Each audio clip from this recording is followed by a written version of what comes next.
आप लोगों ने इतने सारे Q&A में क्वेश्चंस पूछे कि पूरा का पूरा इनबॉक्स भर गया, बट सबसे ज़्यादा जो पूछा गया क्वेश्चन है मुझसे वो ये पूछा गया कि मैथ्स में अच्छा बने कैसे, और ये काफ़ी बड़ा क्वेश्चन है। तो चलो आज इसको हम लोग सॉर्ट आउट करते हैं। देखो, मैथ्स में अच्छा होने का मतलब क्या होता है?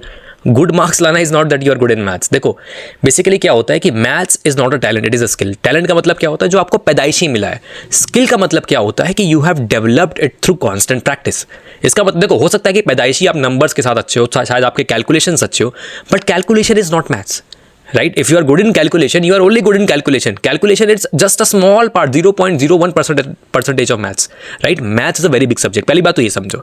दूसरी बात ये कि भाई देखो, दुनिया में 3 कैटेगरी के स्टूडेंट होते हैं। एक होता है बिलो एवरेज, जिसके मार्क्स आ रहे हैं 50-60 के भी नीचे, मतलब उसको समझ में नहीं आ रहा कॉन्सेप्ट भी, उसको ये भी समझ आ रहा है मैथ्स पढ़ने की है।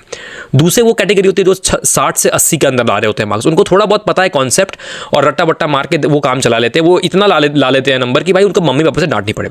उसके बाद आते हैं अच्छे स्टूडेंट, जो कि मैं बोलता हूँ 80 के ऊपर ला रहा है, कोई 100 तक ला रहा है, तो मतलब उसे कॉन्सेप्ट ठीक ठाक है। बट जो कभी कभी क्या होता है कि एवरेज स्टूडेंट भी अच्छे मार्क्स ला सकता है, वो क्रैमिंग कर लेता है, रट मार लेता है पूरा, मतलब उसको नहीं समझ में आ रहा, स्टेप्स रट लेगा, उसको न्यूमेरिकल वैल्यू रट जाती है। भाई मैंने कितने सारे बच्चे देखे, मतलब वो ऐसे बुक रट रहे होते हैं तो वो अच्छे होते हैं। अब इन बच्चों के साथ पता प्रॉब्लम क्या होती है कि जब ये लोग कॉम्पिटेटिव एग्जाम में जाते हैं ना भाई, तब वहाँ पे एकदम हालत खराब हो जाती है। या कोई बोर्ड एग्जाम टफ आ गया तो वहाँ हालत खराब हो जाएगी, क्योंकि वहाँ पे तो रट के गए थे, राइट? इसीलिए देखो, कॉम्पिटेटिव एग्जाम में 20 लाख बच्चे बैठेंगे भाई।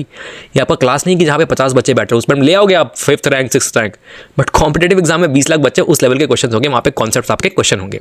तो पहली चीज़ तो याद रखो। अब दूसरी बात ये कि मैथ्स में अच्छा होने का मतलब मेरे हिसाब से ये होता है कि आपको किसी भी क्वेश्चन के पीछे का अप्रोच समझ में आए कि भाई कैसे अप्रोच किया है। अब आप बोलोगे सर अप्रोच कैसे करूँ, वही तो जानना है। वो कैसे आएगा? प्रैक्टिस आएगा। प्रैक्टिस में कैसे पता चलेगा कि स्टेप बाय स्टेप। आप देखो, अभी सिंपल क्वेश्चन देखो, जहाँ पे आपको ये दिया हुआ है 4 की power x plus x is equal to 260, ठीक है? अब एक एवरेज स्टूडेंट क्या बोलेगा? सर ये तो सॉल्व नहीं हो सकता, ये तो ट्रांसेंडेंशियल इक्वेशन है, ये कैसे सॉल्व होगा? अब एक इंटेलिजेंट स्टूडेंट क्या बोलेगा? देखो भाई 4 की power x plus x equal to 260 है, ये एक ट्रांसेंडेंशियल इक्वेशन है, ये एक लीनियर इक्वेशन नहीं है। मतलब कि 2 डिफरेंट टाइप ऑफ फंक्शंस को मिला के एक फंक्शन बनाया गया है। तो वो क्या बोलेगा? 4 की पावर x मतलब a की पावर x ऑलवेज इंक्रीजिंग, फिर x है, मतलब बेसिकली ये kind of always increasing function है, राइट?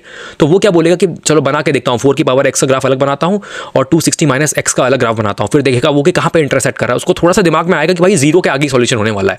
तो ये देखो अप्रोच समझो आप। तो और उसको ये पता है कि ट्रांसेंडेंशियल इक्वेशन है, तो इसका मतलब इसके अंदर सिर्फ हिट एंड ट्रायल कर सकते हैं। तो फिर वो धीरे धीरे 0 के आगे 1 डालेगा, 2 डालेगा, जैसे ही 3 4 डालेगा, 4 डालते ही आंसर आ जाएगा। अब ये अप्रोच कैसे आई?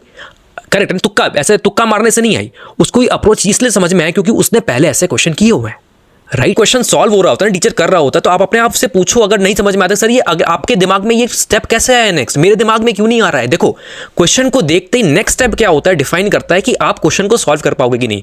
आंसर तक पहुंचना इतना मैटर नहीं करता मेरे भाई, अगर अप्रोच सही है तो आंसर तक पहुंच ही जाओगे करेक्टली।